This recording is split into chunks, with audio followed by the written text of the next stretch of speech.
Okay, this is the second part of the video. It's just the last example on the last page of your packet. You can see we're trying to find the tangent of two things as a difference. They're subtracted in the argument here, and it's tangent, not sine or cosine. So down here at the bottom, we have a tangent where you're adding two things together in the argument, and then one where you have a difference, subtracting. Obviously, this is a difference here, so the formula that we're going to be utilizing is the second one. Okay, so I'm just going to go ahead and write that one down on the page.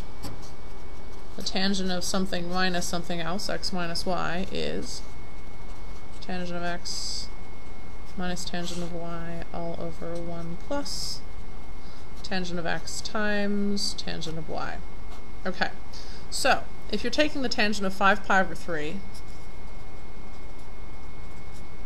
and you are subtracting pi over 4, that would be equal to the tangent of 5 pi over 3 minus the tangent of pi over 4 divided by 1 plus the tangent of 5 pi over 3 times the tangent of pi over 4.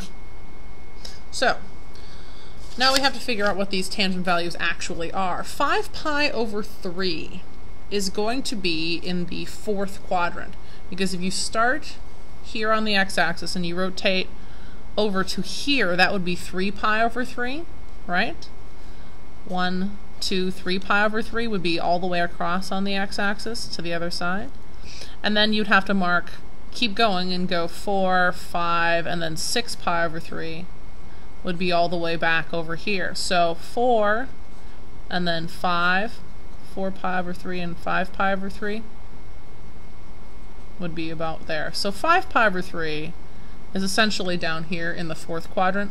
I'm going to redraw that a little bit more. Okay, so you're in the fourth quadrant. You're a pi over 3 away from the x-axis. So that's the same as 60 degrees. So your opposite is going to be square root of 3 over 2. Since it goes down from the horizontal, or from the x-axis, we're a negative. This is positive 1. This is going to be your shorter side, which is 1/2, but that stays positive because it's horizontal going to the right from the origin, being the origin right there. So the tangent of this is going to be your y over your x. So it's going to be negative 3 square root of 3 over 2 over positive 1/2. So if I try to figure out what that is, I'm going to have negative root 3 over 2 divided by 1/2. It's y over x, basically, right? Or sine over cosine. Alright, so then that would be negative root 3 over 2 times the reciprocal here, and the 2's would cancel, which just gives you negative root 3. So negative root 3 is this value and this value. Negative root 3 minus something over 1 plus negative root 3 times something. Okay? So the other thing we're trying to find is the tangent of pi over 4. Well, that one's fairly easy. I'm going to put that up here maybe. Pi over 4 is just 45 degrees. It's very simple. I'm just going to coordinate off here. So in the first quadrant, there's pi over 4 there. So you get square root of 2 over 2, square root of 2 over 2. And if you're just taking y over x, that's square root of 2 over 2 divided by square root of 2 over 2, that's 1. And you take a value divided by itself, you get 1, y over x, right? For a tangent. So the tangent here at pi over 4 is just the number 1. So that's this number and this number in my formula, 1 and 1.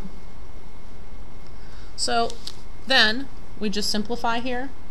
At the top I have negative square root of 3 minus 1, and the bottom I have 1 plus negative root 3, or you could also say 1 minus root 3. And I'm just going to leave it like that for now. I know I could get rid of the radical in the denominator, but the book doesn't do that, so I'm just going to leave it like that for these and just say that's good enough.